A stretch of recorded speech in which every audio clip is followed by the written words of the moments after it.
Now, the one thing that drives all of this, if you remember one thing about AMD, what I want you to remember is high-performance computing. The first PC I built used a AMD K6 Duron. I burned the chip because I peeled off the thermal paste, not knowing what it was. Ever since then, cooling the CPU and the rest of the GPU has always been a mental block for me. There's so few companies in the world who can deliver this, and AMD is one of those companies.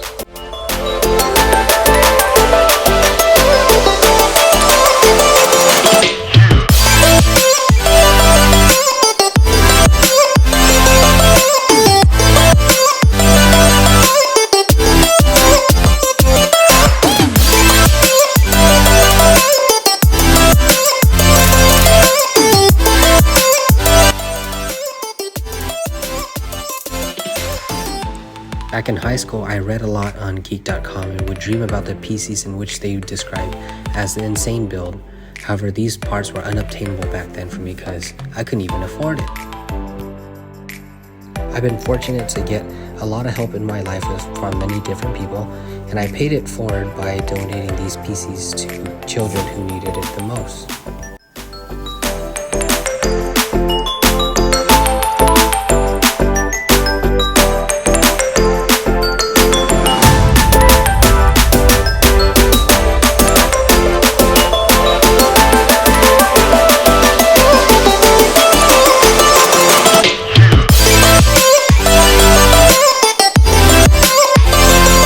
My good friend Sandeep here.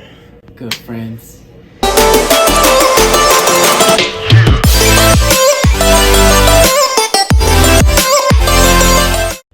And we have a closed system, folks. Oh my god.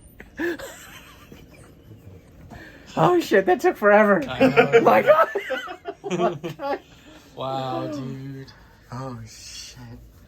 Look at that. I hooked up the monitor to the HDMI cable. I hooked up a keyboard mouse.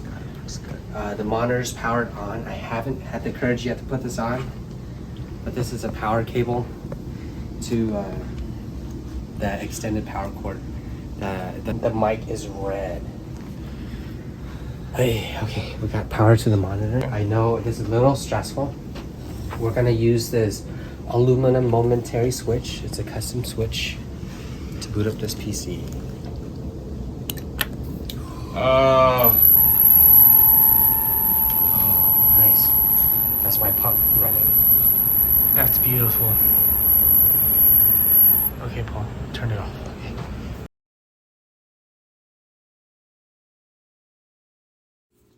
I wanted to take this idea of ingenuity and difficulty and constraints to my hobby of building PCs, and this time my PC needed a theme. The goal for this build was to have an all AMD build, the CPU and the GPU. This was to make tribute to the AMD team, Team Red, and Lisa Su, who all changed the CPU and GPU industry drastically. The case that I used was the NR200P. There are constraints on the case, but I wanted it to exceed it. The video card was to be vertically mounted, and 2 radiators were going to be used in this case with a total surface area of 480 millimeters. The water cooling was to be done with EK Waterblocks with rigid tubing. Initially, I wanted to use copper, but in the end, I used PETG. I wanted to give a shout out to a couple of my friends, including EJ Co, who motivated me to do this difficult build, Oliver Bandanel, who helped me buy all these difficult to get parts, Sandeep Diogan, who stayed with me and helped build some of these parts, and Gerald, who stayed with me and helped me fill up and configure the water cooling system.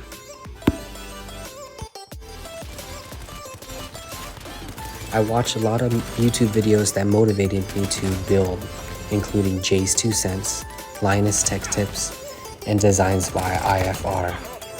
And then I watched a lot of YouTube videos from Machines and More and Optimum Tech to learn how to work around the NR200P. Where's that recon? Send it You. Hi. Hi.